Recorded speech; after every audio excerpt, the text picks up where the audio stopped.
କ'ଣ ମୋ ଭଳିଆ ଅଧା ପାଠୁଆ ମୋ ପିଲା ବି ରହିଯିବ? କାହିଁକି କହିଲେ ଭିଡ଼ିଓଟି ପୁରା ନିଶ୍ଚିତ ଦେଖନ୍ତୁ। ସାଙ୍ଗମାନେ ମୋ ମିନି ବ୍ଲଗ୍କୁ ଗୋଟେ ସ୍ୱାଗତ କରୁଛି। ପିଲା ଯେତେ ଯେତେ ବଢ଼ୁଛି ସେତେ ଚିନ୍ତା ବଢ଼ି ବଢ଼ି ଯାଉଛି। ତାକୁ ପାଠ ପଢ଼ିବା କଥା କହିଲେ ସେ କେତେ ନାଟକ କରୁଛି।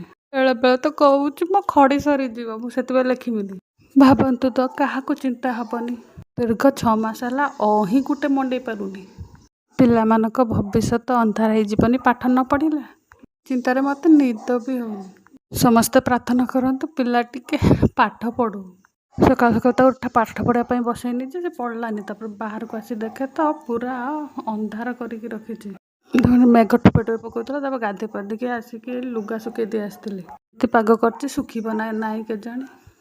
ଏବେ କ'ଣ ପାଗ କରିଛି କେଜାଣି। କେତେକାଳେ ଗରମ, କେତେକାଳେ ବର୍ଷା, କେତେକାଳେ ଶୀତ। ତାପରେ ମୁଁ ମୋ ନିଜ ସେବା ସାରି ଦେଇ ଆସିଥିଲି। ସକାଳୁ ସକାଳୁ ହେଇଥିଲା ଇଟିଲି ପିଠା, ମୁଁ ଗୋଟେ ଟେଷ୍ଟ କରିଦେଇଥିଲି। ଆଉ ହେଇଥିଲା ଆଳୁ କଷା। ମୋର ତ କାଲି ଥିଲା ଉପବାସ, ସେଥିପାଇଁ ଯାଇ ଗୋଟେ ଫ୍ରେଶ୍ ଗଛରୁ ଫ୍ରେଶ୍ ଲଙ୍କା ତୋଳି ଆଣିଥିଲି ପଖାଳ ଖାଇବା ପାଇଁ। ଏଇ ଛୋଟ ଛୋଟ ଲଙ୍କାକୁ ଧାନୁଆ ଲଙ୍କା କୁହାଯାଏ। ଗୋଟେ ପାଖରେ ବାଇଗଣ ହେଇଥିଲା, ତାକୁ ବି ତୋଳି ଆଣିଥିଲି। ଗୋଟେ ସୁନ୍ଦର ବିଲାତି ଦଳା ତିଆରି କରିକି ପଖାଳ ଖାଇ ଦେଇଥିଲି। ଉପବାସ ବାସି ପରେ ଯାହା ଚିକେନ୍ ମଟନ୍ ଯାହା ବି ହଉ ପଖାଳ ଗଣ୍ଡେ ଖାଇଦେଲେ ଶାନ୍ତି ମିଳେ।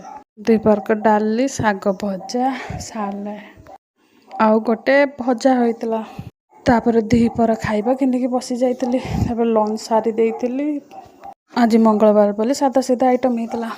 ତାପରେ ଚାଲି ଯାଇଥିଲି ମୋ ବାସନକୁସନ ଧୋଇବା ପାଇଁ। ତାପରେ ନେଇ ଯାଇଥିଲି ପିଲାକୁ ବଡ଼ କଷ୍ଟରେ ତା ଶୋଇବା ପାଇଁ। ଦ୍ୱିପ୍ରହରରେ ଶୋଇବା ପାଇଁ ବାହାରୁନି, ସେଥିପାଇଁ ମୁଁ କହିଲି ତ ଲେଖିବୁ ନା ହେଉଛି ଶୋଇବୁ। ତାପରେ କହିଲା ମୁଁ ଶୋଇବି। ତାପରେ ଉପରବେଳା କାମ ସାରି ଦେଇଥିଲି, ଝାଡ଼ୁ କରିଦେଇଥିଲି, ଘରକୁ ନାଇଁ ପାଣି ରଖିଦେଇଥିଲି। ଛୁଆକୁ ନେଇକି ଉପରକୁ ଛାତ ଉପରକୁ ତାକୁ କିଏ ବୁଲେଇ ଆଣିଥିଲି।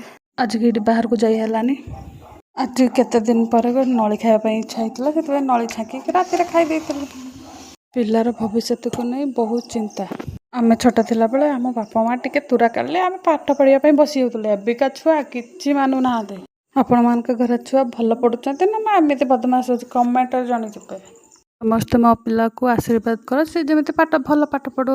ଭିଡ଼ିଓରେ ଲାଇକ୍, ସେୟାର, ଫଲୋ, ସବସ୍କ୍ରାଇବ୍ କରିବା ପାଇଁ ଭୁଲିବେନି। ଆଶା କରୁଛି ଭିଡ଼ିଓଟି ଭଲ ଲାଗିଥିବ। ଜୟ ଜଗନ୍ନାଥ।